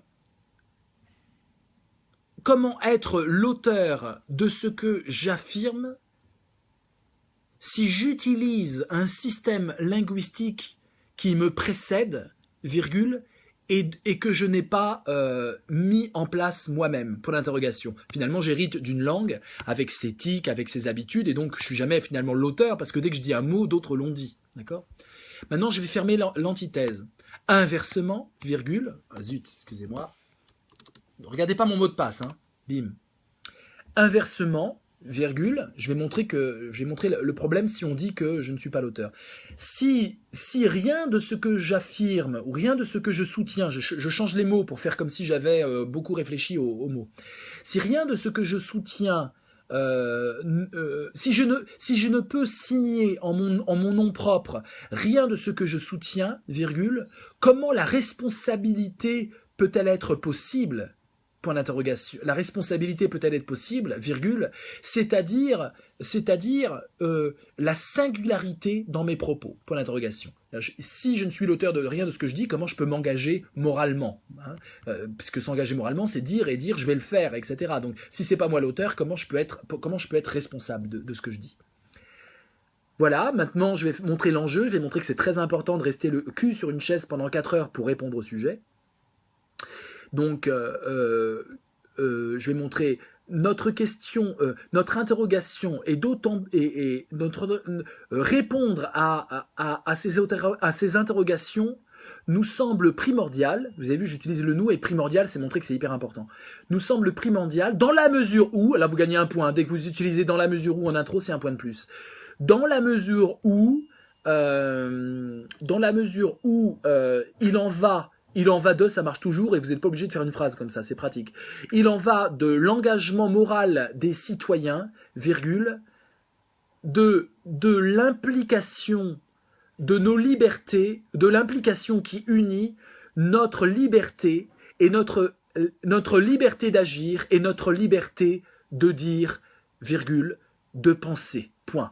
D'accord? Liberté d'agir, liberté de penser. Si je suis pas l'auteur de ce que je dis, comment je peux être l'auteur de mes actes, grosso modo. Donc c'est hyper important parce que derrière tout ça, il y a un problème démocratique. Hein. C'est pas mal le côté démocratie, le côté vivre ensemble et le côté citoyen, c'est pas mal de le mettre dans l'enjeu. Hein. J'annonce le plan. Le grand 1, ça sera oui. Le grand 2, ça sera non. Le grand 3, ça sera oui mais je l'annonce comme ça. Nous verrons dans un premier temps, ça veut dire c'est le grand 1, et puis je dis pas que je vais dire oui, je montre le tiroir. Nous verrons dans un premier temps comment, là je réponds oui, suis-je auteur de ce que je dis, comment je peux devenir, le jeu c'est un jeu général, j'ai le droit d'utiliser, où je garde le nous, pour pas mettre nous et jeu dans la même phrase, ce qui est pas bienvenu. Nous verrons dans un premier temps comment nous pouvons être d'authentiques, comment nous pouvons être responsables de nos affirmations, virgule, créer du nouveau à travers un code linguistique qui nous dépasse et nous englobe. Point virgule. Ensuite, ça c'est la deuxième partie, virgule, nous tenterons, tenter c'est humble, c'est bien, il faut être humble, nous tenterons de réfléchir, toujours s'interroger, toujours réfléchir dans l'annonce du plan. On dit pas on dit pas le contenu du tiroir, on dit juste le titre qu'il y a sur le tiroir. Et le tiroir, on l'ouvre quand on y est. Nous tenterons de réfléchir aux limites qu'il y a, aux limites de la responsabilité de dire, virgule, finalement, le langage, aux limitations du langage lui-même. Pour enfin, ça c'est la troisième partie, pour enfin essayer, pour enfin dépasser, non on va pas dire, essayer de réfléchir à la valeur. La valeur, c'est toujours bien de le mettre en grand 3 dans l'annonce du plan. Vous mettez valeur. Hein, qu'est-ce que ça vaut? Pour enfin essayer de jauger, essayer d'évaluer la valeur de nos actes vis-à-vis de ce que on peut en dire, virgule, de nos mensonges ou de notre sincérité. Ça ne veut pas dire grand-chose, mais ça suffira, ça épate le correcteur. De toute façon, le correcteur, il ne va pas perdre de temps à relire votre intro, ne vous inquiétez pas. C'est juste pour l'épater, et ensuite, il va être emballé par la suite. C'est histoire de montrer que vous avez annoncé un plan un peu flou, mais qu'il y aura 3 parties, et voilà. D'accord ? Voilà. Ensuite, voilà le plan que je vous propose. Je ne vais pas faire tous les sujets, mes amis, parce que ça me demande un peu d'énergie.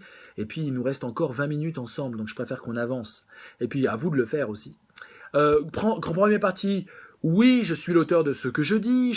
Première partie, petit a, je suis l'auteur parce que c'est ma bouche qui parle.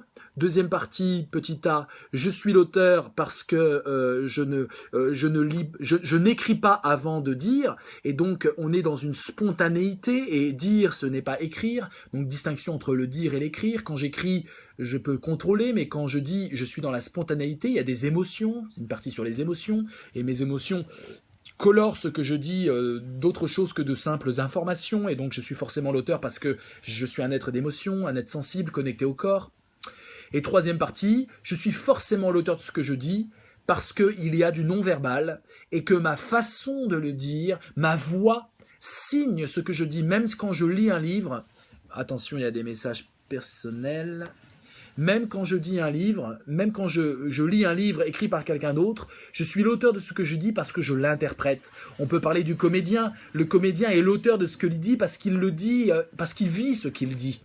Et je suis toujours l'auteur de ce que je vis puisque c'est moi qui vis. Et finalement, dire les choses en étant incarné, c'est les vivre. Voilà, donc là je radicalise, je ne peux être que l'auteur de ce que je dis, y compris quand je répète ce que quelqu'un a dit. C'est génial, non? Voilà. Deuxième partie, grand A, petit a, je vais critiquer cette thèse que je viens d'affirmer, je me suis mis dans une position, je vais aller à l'opposé, je suis plus l'avocat, je suis le procureur. Donc, je fais pas les 4 premiers, Jeannette, je fais juste sujet. Hein. Dans le grand 2 petit a, nous avons vu, nous venons de voir que nous sommes, que quoi qu'il arrive, nous sommes toujours la source originale de l'énonciation d'un discours, fut-il répété, etc. Serait-il répété, etc. Pourtant, et c'est là où évidemment on va poser une question, et là vous allez vous critiquer sous forme de question. Vous n'allez pas dire que vous avez dit n'importe quoi, vous le dites après. Mais d'abord, vous posez une question, vous semez le doute en vous-même. Mais c'est le procureur qui a pris la parole, vous êtes schizophrène, c'est plus l'avocat.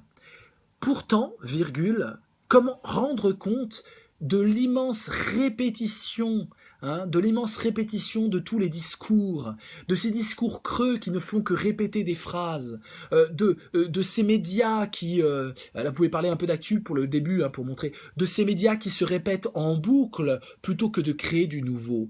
Qu'en est-il de la création authentique de la parole? Point d'interrogation. Vous voyez, je pose des questions pour critiquer ce qu'a dit l'avocat. Et ensuite, je vais aller dans vraiment mon grand 2 petit a, et je vais montrer qu'on n'est pas l'auteur de ce que l'on dit. Grand 2 petit a, je ne suis pas l'auteur de ce que je dis parce que je ne fais que répéter, même quand je n'ai pas conscience de répéter. Je ne pense pas par moi-même, ça demanderait trop de temps, et nous sommes dans une époque très pressée.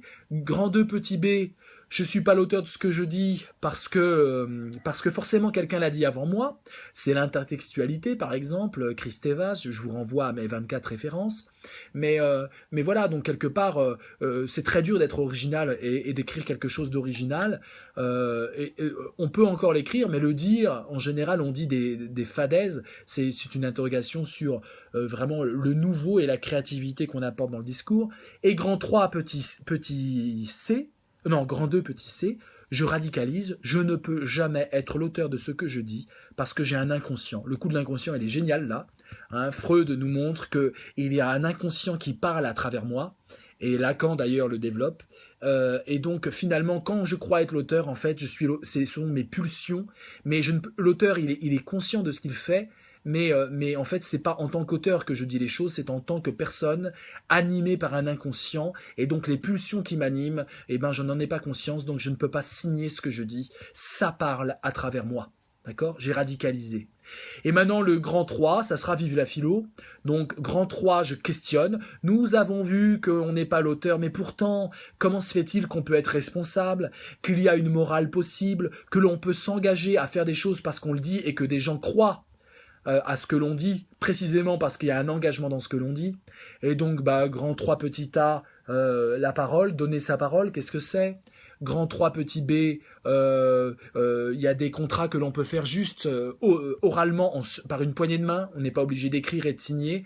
Et ces contrats-là, ils sont très importants. Et dans les sociétés dites primitives, en tout cas les sociétés traditionnelles, la parole est fondamentale et on est toujours responsable de ce que l'on a dit, etc.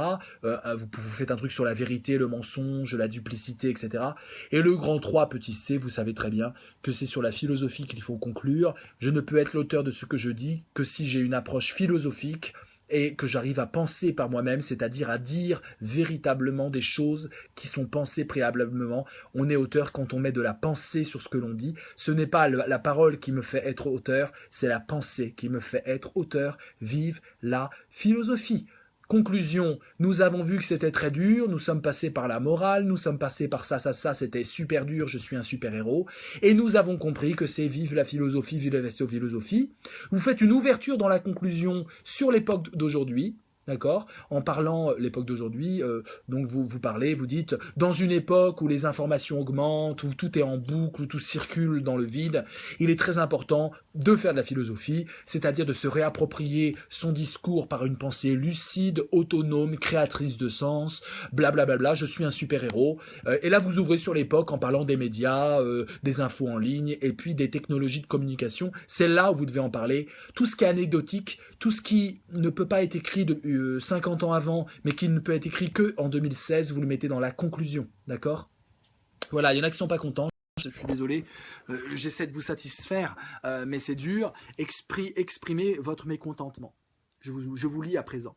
Comprenez bien que, par exemple, des sujets qui traitent du fanatisme, vous pouvez parler du fanatisme, c'est-à-dire parler de ce qui s'est passé des drames qui se sont passés en France et récemment à Orlando en introduction ou en conclusion seulement, pas dans votre copie. Parlez du fanatisme en histoire, en géographie, mais ne parlez pas de choses récentes ailleurs qu'en conclusion et qu'en introduction. D'accord? Parce que tous vont se planter en parlant de Charlie Hebdo et ils vont faire des parties entières sur Charlie Hebdo. Donc vous devez vous distinguer du lot des nuls. D'accord? Les nuls vont parler de l'actualité parce qu'ils ont ça dans la tête, ils ont vu Orlando, donc ils vont parler d'Orlando, ils vont faire une partie sur Orlando. Bien sûr qu'il faut en parler autour de nous, mais pas dans la copie du bac. Ça fait genre, j'ai rien dans la tête, les informations d'hier, je les balance dans ma copie. Ça, faut éviter, c'est casse-gueule. Donc, par contre, vous pouvez ouvrir là-dessus, ouvrir sur, nous avons régulièrement des drames terroristes qui viennent d'un fanatisme, etc. Et en conclusion, vous pouvez faire une ouverture du sujet sur des drames récents. Mais retenez-vous d'en parler, retenez-vous de parler de l'actualité en grand 1, en grand 2, en grand 3, parce que tous les autres vont se planter en parlant. Et vous devez évidemment faire partie de ceux qui ont une méthode impeccable et avoir des bonnes. Voilà mes amis.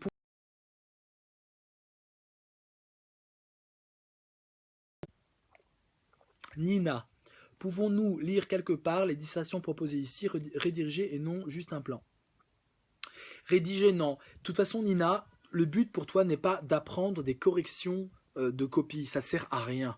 Le but est d'apprendre comment, la méthode, comment tu produis demain ta copie.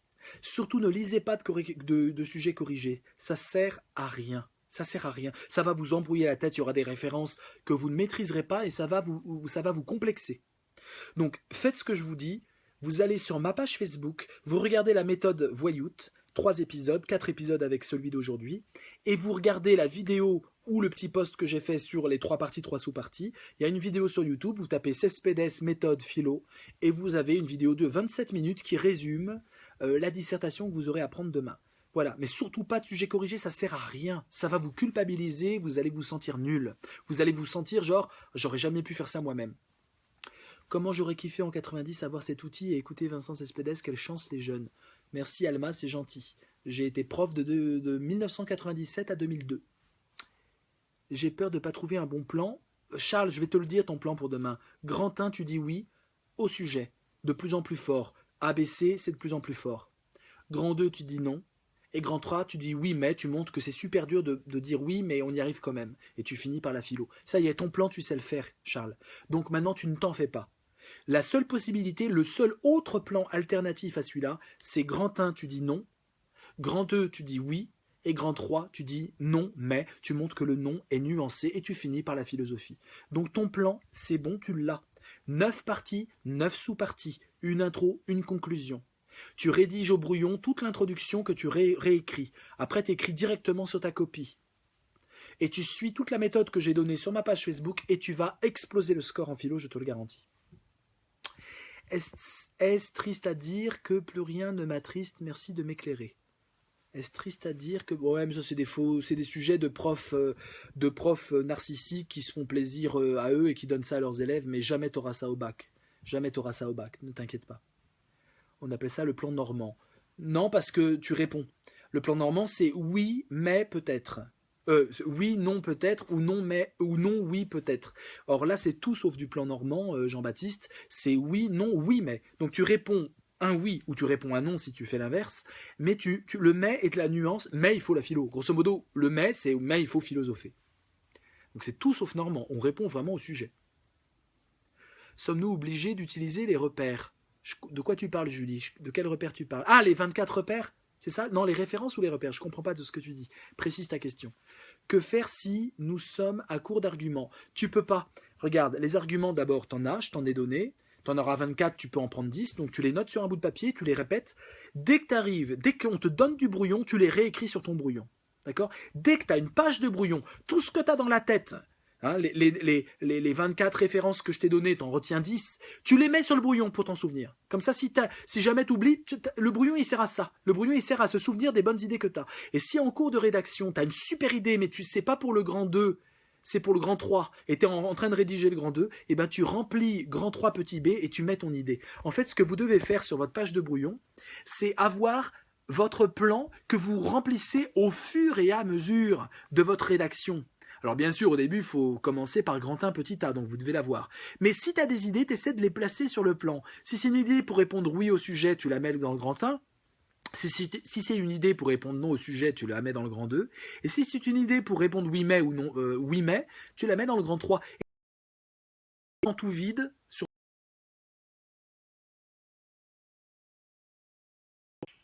vous remplissez votre plan tout vide sur le brouillon au fur et à mesure de votre rédaction. Donc votre meilleur pote, c'est votre brouillon, que vous ne devez jamais écrire recto verso, vous écrivez que au recto de vos brouillons. Une page de brouillon pour l'introduction, bien faire les 7 phrases que je vous ai montrées et qui sont expliquées. Une page où vous mettez votre plan tout vide, grand 1, ABC, grand 2, ABC, grand 3, ABC, d'accord, et que vous allez remplir au fur et à mesure. Et puis une page où ce que vous voulez, vous faites ce que vous voulez, des petits dessins, vous détendez la tête aux 30 secondes, et voilà. D'accord?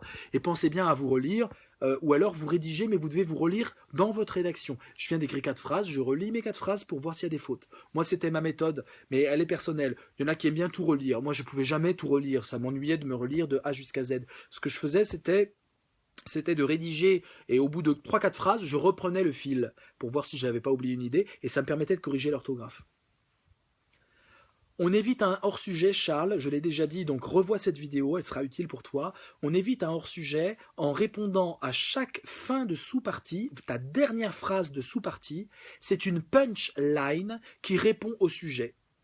Donc à chaque fois que tu dis, bon, j'ai fini ma sous-partie, je dois finir, tu dis, tu dois relire le sujet, l'avenir est-il imaginable? Tu es en train de répondre non parce que c'est la deuxième partie, et tu dis, nous voyons donc que l'avenir n'est pas imaginable. Tu peux changer, tu peux dire, nous voyons donc que le futur n'est pas envisageable. Donc tu joues sur les mots à chaque fois pour montrer que tu as du vocabulaire. Et là, tu dois faire une punchline. Là, tu dois faire, c'est du rap, hein, là. Là, faut que ça frappe et que ça soit connecté à ce que tu viens de dire. Mais à chaque fois que tu finis une sous-partie et tu as 9 sous-parties, tu dois relire ton sujet et répondre au sujet. Et si tu fais ça, tu ne pourras pas faire de hors-sujet. Des conseils pour l'explication de texte. Nawel ne prend pas l'explication de texte. C'est ça mon conseil pour l'explication de texte.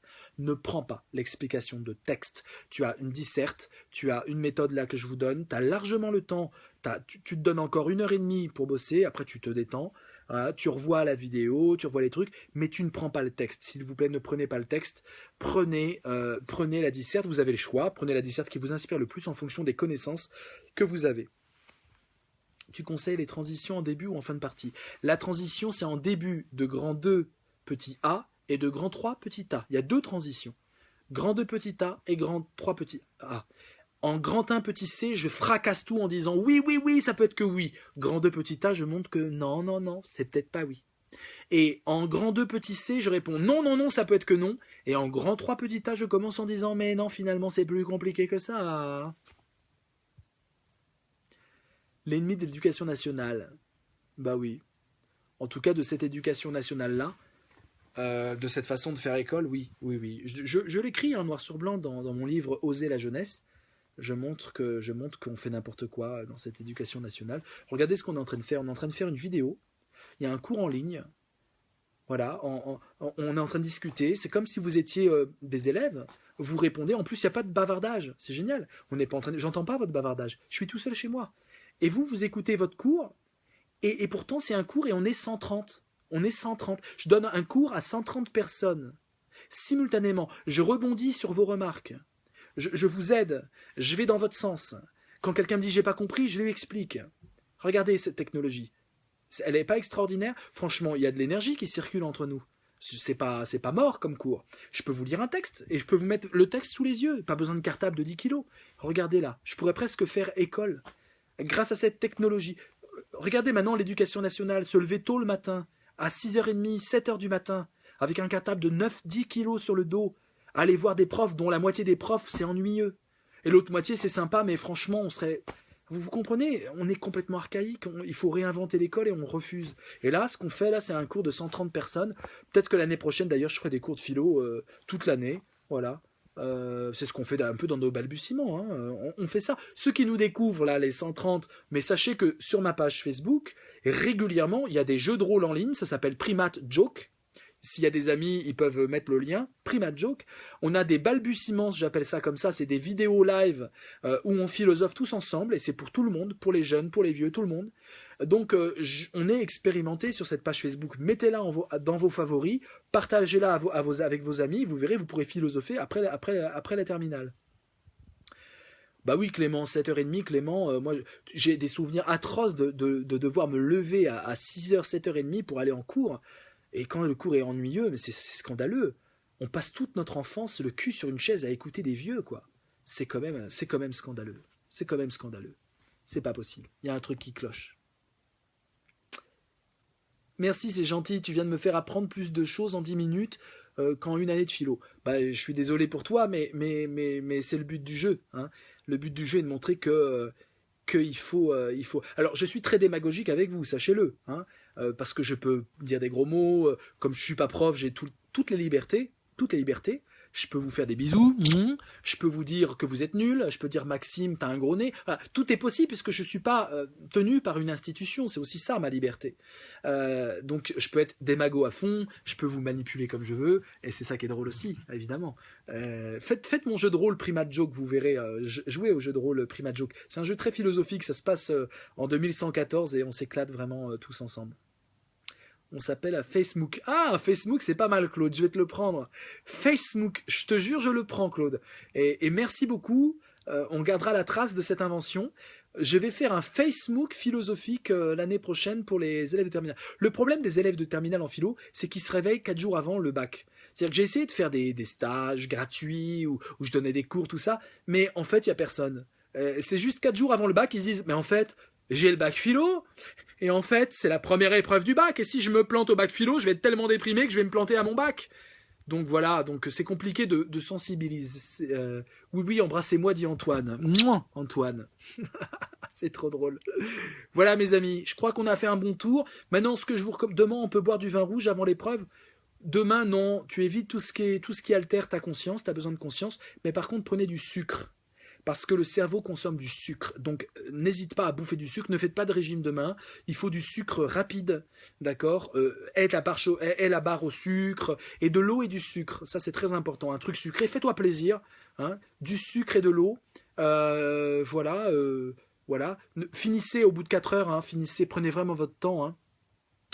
Prenez une bonne demi-heure pour l'intro et la lecture du sujet et au brouillon. Prenez je sais pas, 1 heure par partie, 20 minutes par sous-partie, 20 minutes, ça vous fait une partie, et puis prenez une bonne demi-heure pour la conclusion et peut-être la relecture. Voilà, une demi-heure d'intro, 1 heure par partie, 20 minutes, et une bonne demi-heure pour la conclusion. Et restez, gardez le temps, gardez ce temps-là. Essayez de respecter le temps. Vous pouvez mettre dans votre plan, mettez le timing. Quand ça commence, vous mettez les 8 heures. Intro, 8h30, j'ai fini l'intro et je l'ai rédigé. 8h30, je commence mon grand 1 petit A. 8h, voilà, ce planning, vous pouvez le réécrire pendant que vous attendez. Si on vous donne du brouillon, n'hésitez pas à écrire tout ça. Et comme ça, vous respectez ce temps. Le ramadan pendant l'épreuve conseillée. Alors, Mousser, le Coran est très strict avec ça. Si tu as des épreuves, le ramadan, tu peux le remettre à plus tard. Hein, je ne suis pas un professeur de Coran, mais tu peux te renseigner. C'est très clair. Si tu as des efforts à faire, tu n'as pas du tout obligé de ne pas manger. et tu les remets à plus tard. Je crois que franchement le bac est une épreuve de force majeure. Vérifie ce que je dis avec des spécialistes, hein, bien sûr, je ne veux pas t'induire en erreur, mais je crois vraiment que le ramadan, vous pouvez le mettre entre parenthèses pour l'épreuve du bac. Je ne crois pas que c'est impie de dire ça pour ceux qui sont musulmans. Renseigne-toi, mais tu as besoin vraiment de sucre. Tu as vraiment besoin de sucre, ton cerveau il marche au sucre, sinon tu vas être fatigué. Donc je vous laisse après faire un débat théologique là-dessus, c'est pas mon boulot, mais je crois vraiment que ce genre d'épreuve nécessite tout nécessite que tu aies du sucre dans le sang et dans le cerveau. Hein, ton cerveau consomme du sucre, donc voilà. Il faut vraiment beaucoup rédiger. Tu prends un peu plus d'une page pour l'intro, tu prends une page et demie pour une partie. Une page et demie. Ça veut dire que tu prends une demi-page pas sous-partie. Une demi-page pas sous-partie. Mais vraiment une demi-page, hein, t'y vas. Hein. Et puis donc ça fait une page et demie par partie. Hein, une demi-page, ça fait une page et demie. Et puis ta conclusion, c'est une demi-page, un peu plus d'une demi-page.